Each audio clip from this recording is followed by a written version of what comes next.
తాకట్లో ఉన్న మీ బంగారాన్ని విడిపించి ఆ రోజు ఆన్లైన్ రేటుకి కొంటాం. Sharma gold company. నమస్కారం. జై శ్రీరామ్. మనోజవం మారుతతుల్య వేగం జితేంద్రియం బుద్ధిమతాం వరిష్టం వాతాత్మజం వానరయూధ ముఖ్యం శ్రీరామదూతం శిరసా నమామి. ఆంజనేయ స్వామి వారంటే ఎవరికి ఇష్టం ఉండదు చెప్పండి? పిల్లలైనా పెద్దలైనా ఎవరికైనా సరే.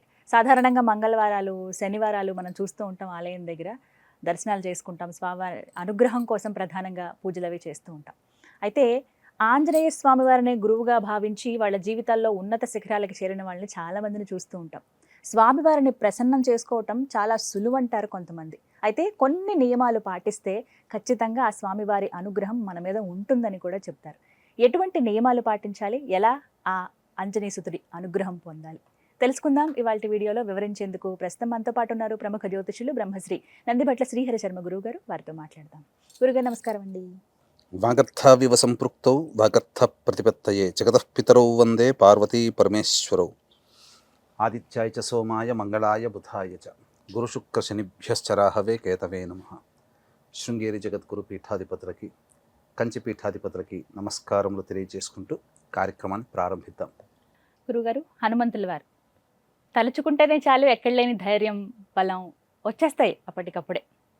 అయితే ఆ స్వామివారిని పూజించాలంటే కొన్ని నియమాలు ఉంటాయని మాట్లాడుతూ ఉంటారు. అది ఏ సందర్భమైనా, ఆయన జయంతే కావచ్చు, మంగళవారాలు చాలా విశేషం, శనివారాలు చాలా విశేషం, ఎప్పుడైనా సరే కొన్ని నియమాలు ఉంటాయని చెప్తారండి. ముందుగా అసలు హనుమంతుల వారిని ఎలా పూజించాలి, ఏమిటి విశేషాలు మాట్లాడదాం. తప్పకుండానమ్మా. హనుమంతుల వారు కార్య సాధకుడు. అంటే అసాధ్యమైనటువంటి సీతమ్మవారి అన్వేషణని సుసాధ్యం చేసి రాముల వారికి ఒక నిర్దేశకత్వాన్ని కలగజేశారు. అంటే ఎలా ప్రయాణం చేయాలి, అమ్మవారిని ఎలా తిరిగి సంపాదించుకోవాలి. అందుకనే ఇక్కడ ఈ హనుమంతుల వారు సప్త చిరంజీవుల్లో కూడా ఒకరు. వారికి భవిష్యత్ కల్పాంతరం అంటే ఈ సృష్టి అంతా లయమైపోయిన తర్వాత మళ్ళీ మరొక బ్రహ్మగా ఆయనే ఉండబోతున్నారు. అందుకనే ఆ బ్రహ్మ పదవి, సృష్టికర్త అయినటువంటి బ్రహ్మ పదవి పొందడం కోసం హిమాలయ పర్వత ప్రాంతంలో గంధమాధన పర్వత స్థాణువులలో ఇప్పటికీ కూడా నిత్యం శ్రీరామనామ జపం చేసుకుంటూ ఉంటున్నారు. అయితే ఆంజనేయ స్వామి పిలిస్తే పలుకుతాడమ్మా, అందులో ఏం సందేహం లేదు. అందుకనే ఈ రోజున ఆంధ్ర ప్రాంతంలో కావచ్చు, తెలంగాణ ప్రాంతంలో కావచ్చు, ఇతరత్ర నార్త్ ఏరియాలో కావచ్చు, ఎక్కడ పడితే అక్కడ ఆంజనేయ స్వామి దేవాలయాలు ఉన్నాయి. సంకటాలు అనగా కష్టాలన్నీ కడతీర్చేవాడు ఆ యొక్క హనుమంతుడిగా మనకు ప్రసిద్ధి. రాఘవేంద్ర స్వాముల వారు కూడా ఉపాసన దేవత కూడా ఆయన కూడా ఒకడు. అవునమ్మా. కాబట్టి లింగ భేదము మరియు భాషా భేదం లేకుండా భారతదేశం అంతా కూడా హనుమంతుని ఆరాధన ఉంటుంది. ఈ హనుమంతుని ఆరాధనలో మనకు తంత్రశాస్త్రంలో ఒక అద్భుతమైనటువంటి పూజా విధానం చెప్పబడి ఉందమ్మా. ఇది చాలా తేలికైనటువంటిది. అంటే ఎవరైనా చేసుకోవచ్చు. నిజమైనటువంటి న్యాయమైనటువంటి కోరిక ఏదైతే ఉంటుందో ఆ కోరికని హనుమంతుల వారే దగ్గరుండి మన కోరికను తీరుస్తారు. అది కూడా స్వప్నములో దర్శనమిచ్చి మరి ఆ యొక్క వరాన్ని అనుగ్రహిస్తారు. ఆ మాట చెప్పగానే నాకు అదే అనిపించింది, ఆశ్చర్యం అనిపించింది. ముందుగా అలా వస్తారా కళలోకి? ఖచ్చితంగా వస్తారమ్మా. కానీ నియమబద్ధమైనటువంటి జీవితంతో చెప్పినటువంటి విధి విధానాన్ని ఎవరైతే అనుసరిస్తారో వారికి ఆ యొక్క దర్శన భాగ్యం స్వప్నంలో కనబడుతుంది. పైపెచ్చు వారి కోరిక కూడా నెరవేరుతుంది. కాకపోతే అది న్యాయబద్ధమైన కోరిక అయి ఉండాలి. అంటే వివాహం కావాలను, లేకపోతే మంచి ఉద్యోగం లభించాలను, లేదా విదేశీయానానికి వెళ్ళాలను, లేకపోతే ఏదైనా ఒక కోరిక అటువంటిది ఖచ్చితంగా అవుతుంది. దానికి నియమం పాటిస్తే చాలమ్మా. దానికి ఈ నియమానికి స్వామివారి జయంతి రోజుననే కాదు, అంటే వైశాఖ బహుళ దశమి అనేదే కాదు, చైత్ర పౌర్ణమిని కాదు, అసలుగా జన్మించినటువంటి కార్తీక కృష్ణ చతుర్దశి అది కాదు, హనుమద్ వ్రతం చేసేటువంటి మార్గశిర శుద్ధ ఏకాదశి అది కూడా కాదు. ఏ రోజునైనా కానీ మంగళ శనివారాలు చేయొచ్చు. ఆయన జన్మ నక్షత్రమైనటువంటి పూర్వాభాద్ర నక్షత్రం ఏ నెలలో వస్తుందో ఆ నెలలో చేయొచ్చు. లేదు ఆయన జన్మించినటువంటి దశమి తిథి కృష్ణపక్షం అయితే విశేషము, శుక్లపక్షం రోజైనా చేయొచ్చు. లేదా స్వామివారికి అత్యంత ప్రీతిపాత్రమైనటువంటి రాముడు కదా, రాముడి నక్షత్రమైనటువంటి పునర్సు నక్షత్రంలోనైనా కానీ మొదలు పెట్టవచ్చు. మంగళ శనివారంలో అయినా మొదలు పెట్టవచ్చు. ఏం చెయ్యాలి అసలు ఏంటి, ఏ విధంగా ఆ స్వామే దర్శనమిస్తారు కలలో అవునమ్మా. అంటే అద్భుతమే. ఇంతకన్నా భాగ్యం ఏం ఇంకా కావాలమ్మా. అసలు అద్భుతమే. ఎందుకంటే కాగల కార్యం గంధర్వులే తీర్చినట్టుగా అవును. ఉంటుంది. హ్మ్. కాబట్టి దీనికల్లా కూడా ఖర్చు అంటూ ఏమీ లేదమ్మా. హ్మ్.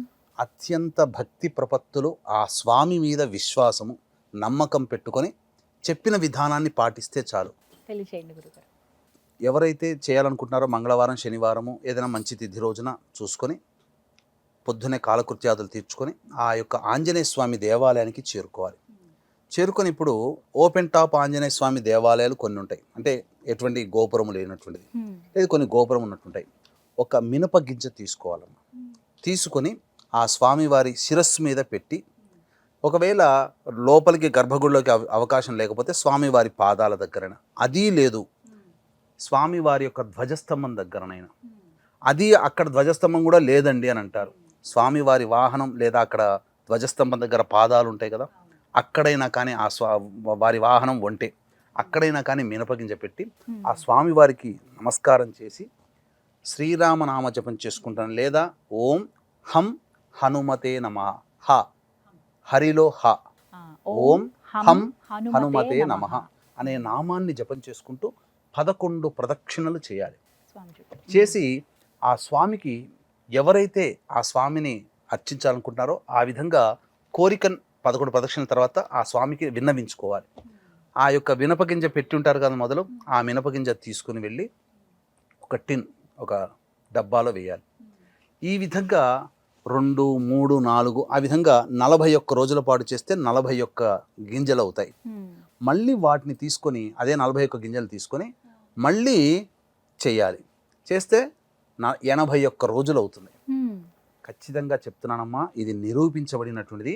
81 రోజులు అయిన తరువాత ఆ 81వ రోజున స్వామివారికి ఇష్టమైనటువంటి వడమాల తమలపాకులతో అర్చన జరిపించుకొని వచ్చి, ఆ 81 రోజులు అయిపోయిన తర్వాత ఆ 41 గింజలు ఉంటాయి, మినప గింజలు ఉంటాయి కదా, వాటిని పారుతున్న నదిలో కానీ, సముద్రంలో కానీ, చెరువులో కానీ, సరస్సులో కానీ, బావిలో కానీ, లేకపోతే ఆ స్వామివారి దేవాలయంలో ఎదురుగా రావి చెట్టు ఉంటే ఆ రావి చెట్టు మొదట్లో తవ్వి, ఎవరు తొక్కని ప్రదేశం కాబట్టి అక్కడైనా కానీ పూడ్చిపెట్టి ఇంటికి వస్తే ఆ కార్యక్రమం అయిపోయిన ఆ రోజునే రాత్రిపూట స్వామివారు స్వప్నంలో కనిపించి ఈ సంబంధించినటువంటి కోరిక ఏదైతే ఉందో అనుగ్రహించి వెళతారు. ఇందులో సందేహమే లేదు. ఇది చాలా పరిహారం, చాలా చిన్న పరిహారము, పెద్ద ఖర్చు లేదు, కానీ భక్తి ప్రపత్తులతో ఉండాలి. కొన్ని నియమాలు కూడా పాటించాలమ్మా. మరి మధ్యలో ఎక్కడన్నా ఆటంకం వస్తే ఇక్కడ ముందుగా అడగాలనుకుంది పురుషులైనా స్త్రీలైనా ఎవరైనా చేయొచ్చు? ఎవరైనా చేయొచ్చు. స్త్రీలకి వరకు వచ్చినప్పుడు ఏంటంటే వారికి ప్రకృతి పరంగా వచ్చేటువంటి ఏదైతే ఇబ్బందులు వస్తాయో అది 3 రోజులు 4 రోజులు మైనస్ చేసుకొని మళ్ళీ తర్వాత 4 రోజులు కలుపుకోవాలి. చేసుకుంటే ఆ విధంగా చేయవచ్చు. లేదు నిర్విరామంగా అన్నప్పుడు వారి సంకల్పాన్ని ముందు పెట్టుకొని ఎవరైనా కానీ, తోడబుట్టిన వాళ్ళు కానీ, తల్లిదండ్రులు కానీ, లేదా సంబంధించినటువంటి భర్త అయినా కానీ, సంతానం కానీ తన తరపున చేయవచ్చు. తప్పు లేదమ్మా. లేదా మీరు చేసుకుంటానన్నా ఆ ఇబ్బంది ఉన్నది కాబట్టి చేసుకోవచ్చు. స్త్రీ పురుష భేదం లేకుండా ఎవరైనా ఈ కార్యం, ఎందుకంటే మనకు ఇది ఎటువంటి సందర్భంలో చేయాలంటే మనం ఎన్నో ప్రయత్నాలు చేసి విసిగి వేసారిపోతాం కదా, అటువంటి సందర్భంలో అసాధ్యమైన కార్యక్రమాన్ని కూడా సుసాధ్యం చేయాలని చెప్పే సదుద్దేశంతో ఆంజనేయ స్వామి వారి మీద నమ్మకం పెట్టుకొని చేసి నియమాలు అనేటివి పాటించాలి. బ్రహ్మచర్య వ్రతాన్ని ఆచరించాలి. ఈ సమయంలో 81 రోజుల్లో మద్యపానము, ధూమపానము, అలాగే మాంసాహార భోజనం నిషిద్ధము. భూషయనం చేస్తే చాలా మంచిది. ఈ విధంగా చేసినటువంటి మానవుడు ఖచ్చితంగా తరించబడతాడు. ఎందుకనంటే ఇది విశ్వంతో కనెక్ట్ అవుతుంది. మీరు చెప్పేటువంటిది ఏదైతే ఉంటుందో ఆ ప్రకృతిలో ఉన్నటువంటి యూనివర్స్తో మీరు కనెక్ట్ అవుతారు. ఆ యూనివర్సే ఆ ఆంజనేయ స్వామి రూపంలో మనకు దర్శన భాగ్యం కలుగజేస్తుంది. ఇదే ప్రకృతితో మన వాళ్ళు పూర్వకాలంలో ఋషులు అందరూ తపస్సు చేశారంటే ఆ తపస్సులో భాగంగా యూనివర్స్తో కనెక్ట్ అయ్యి అన్నపానాదులు లేకుండా కూడా వారు చక్కగా చేసేవారు. కాబట్టి తదేకమైనటువంటి సంకల్పము, సత్సంకల్పం ఏదైతే ఉంటుందో అది ఖచ్చితంగా జరిగి తీరుతుంది అని చెప్పడంలో ఏమాత్రం సందేహం లేదు. ఈ నియమాలు పాటిస్తే చాలు. ఇంతకు మించి ఇక స్వామివారికి ఇష్టమైనటువంటి నైవేద్యాలు అర్చనలు కూడా చేయవచ్చు. అంటే అన్ని రోజులు ఎటువంటి నైవేద్యాలు ఏమైనా సమర్పించాలా, కేవలం గుడి దగ్గర వెళ్ళి ప్రదక్షిణ చేసి వస్తే సరిపోతుందా గురుగారు? ఇక్కడ నైవేద్యాల విషయంలో స్వామివారికి కొన్ని చెప్పబడి ఉన్నాయమ్మా. అంటే స్వామివారు అమ్మవారి జాడ వెతుక్కునేటప్పుడు అంటే మనకు శనగ గింజలు, వేరు శనక్కాయలు కాదు, మామూలుగా శనగలు తెలుసు, కొమ్ము శనగలు అంటారు కదా, ఆ కొమ్ము శనగల్ని బట్టిలో కాలిస్తే నల్లటితో ఉన్నటువంటి శనగ గింజల గుళ్ళు ఉంటాయి కదా, ఆ గుళ్ళు ప్లస్ బెల్లము కలిపినటువంటి ఉండలు స్వామివారికి నివేదన చేస్తే చాలా సంతోషిస్తాడట. ఎందుకు అనంటే అమ్మవారి అన్వేషణలో భాగంగా వెళుతున్నప్పుడు ఆ శనగగింజలు బెల్లం చేత పట్టుకొని వెళ్ళాడట. వెళ్ళినప్పుడు ఆ శనగ గింజల తోటలో కొన్ని తీసుకొని వీటిని కలిపి తిన్నాడట. ఆ సందర్భంగా ఆయనకి అది ఇష్టమైపోయింది. అప్పటి నుంచి ఆయనకు ఆ నైవేద్యం పెట్టడం, దాన్ని కమర్తి అని అంటారు నార్త్ సైడ్లో, కమర్తి ప్రసాదం అని అంటారు.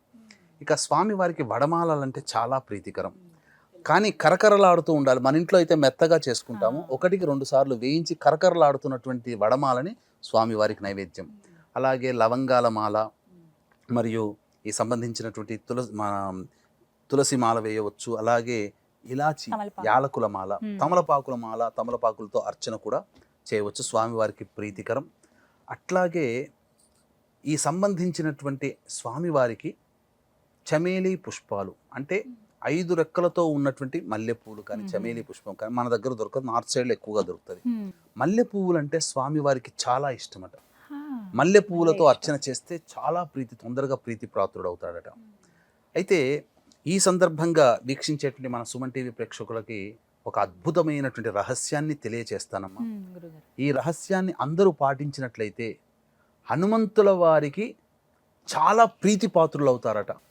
అదే వీక్షించేటువంటి ప్రేక్షకులకు కూడా గమనిక. ఈ యొక్క మే 22వ తేదీన స్వామివారి హనుమత్ జయంతి సందర్భంగా జాతకరీత్యా ఇప్పుడు కాలసర్పదోష ప్రభావం ఉన్నది కాబట్టి 12 రాశుల వారికి సంబంధించినటువంటి దోషములు, వారికి ఇబ్బందికర పరిస్థితులు 12 రాశుల వారికి ఉంటాయి. కావున దీన్ని దృష్టిలో పెట్టుకొని సాయంకాల ప్రదోషకాల సమయంలో సర్వదోష నివారణ పూజలు, హోమాలు మరియు హనుమంతునికి విశేషముగా మన్యుసూక్త హోమం అనేటువంటిది జరిపించి శక్తిపాతము చేయబడినటువంటి శంకరుంగలి మాలని ఈ అందజేయడం జరుగుతుంది. అవకాశం ఉన్నవాళ్ళు ఈ కార్యక్రమంలో గోత్రనామాదులు నమోదు చేసుకోవచ్చు.